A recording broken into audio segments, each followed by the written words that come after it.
বিপ্লব ও সংহতি দিবসে রাজধানীতে বর্ণাঢ্য র্যালি ভিন্ন মাত্রা যোগ করে সাপ্তাহিক ছুটির দিনে। বিএনপি নেতাকর্মীদের স্লোগান বক্তব্যে উঠে আসে আসন্ন নির্বাচনে ধানের শীষের প্রার্থীকে বিজয়ী করার বিষয়টি। নতুন বাংলাদেশ গড়তে এলো জুলফিকার স্টিল। জুলফিকার স্টিল, ইস্পাত দৃঢ় অঙ্গীকার।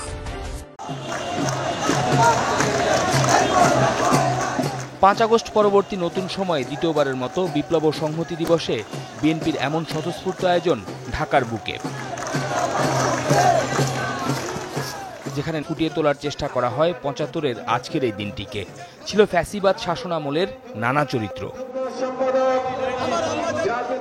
বিপ্লব ও সংহতি দিবসের আয়োজন হলেও নেতাকর্মীদের কণ্ঠে ছিল আসছে জাতীয় নির্বাচন এবং সে বিষয়ে দলের প্রস্তুতির কথা। 16 বছরের নির্যাতনের পরে আজকের এই বাঁধভাঙা জোয়ার, আগামী দিনে এই মেসেজ যে বিএনপি ক্ষমতা, আগামী দিনে বিএনপি ক্ষমতা আসবে। ফ্যাসিস্ট আওয়ামী লীগের আমলে এই দেশের কোনো মানুষ ভোট দিতে পারেনি। আমরা ভোটের অধিকার ফিরে দিতে আগামী জাতীয় নির্বাচনে সকলে ঐক্যবদ্ধভাবে ধানের শীষের প্রার্থীকে বিজয়ী করার জন্য সারা বাংলাদেশে আমরা ঐক্যবদ্ধভাবে কাজ করব। এটাই হোক আমাদের দৃঢ় প্রত্যয়। কেউ কেউ স্মরণ করেন বাংলাদেশের জন্য দলের প্রতিষ্ঠাতা জিয়াউর রহমানের অবদানকে।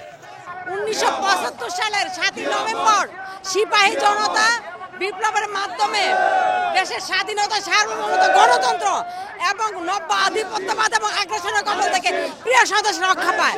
এই 7 নভেম্বরে শহীদ রাষ্ট্রপতি জিয়াউর রহমান যে বিপ্লব ঘটিয়েছিলেন, আগামী ফেব্রুয়ারিতে এই বর্তমান সরকারের আন্ডারে নির্বাচন হয়ে সারা বাংলাদেশে ধানের শীষ আরেকটি বিপ্লব ঘটবে। নয়াপল্টন থেকে শুরু হওয়া এই র্যালিতে অংশ নেন ঢাকা মহানগর বিএনপি ও সহযোগী সংগঠনের নেতাকর্মীরা। 75-এর 7 নভেম্বরের আজকের এই দিনটি স্মরণে বিএনপির পক্ষ থেকে ঢাকার বুকে যে বর্ণাঢ্য র্যালি হচ্ছে তা যেন ছাপিয়ে গেছে আসছে জাতীয় সংসদ নির্বাচনের যে বার্তা, সেই বার্তার মাধ্যমে। নেতাকর্মীরা বলছেন গেল 16 বছর ধরে যে গণতান্ত্রিক যাত্রা বাধাগ্রস্ত হয়েছে, সেই যাত্রা যাতে 2026-এর ফেব্রুয়ারিতে বিএনপি নতুন করে জেগে উঠতে পারে আগামী নির্বাচনের মাধ্যমে। শফিকুল ইসলাম সবুজ, চ্যানেল 24, ঢাকা।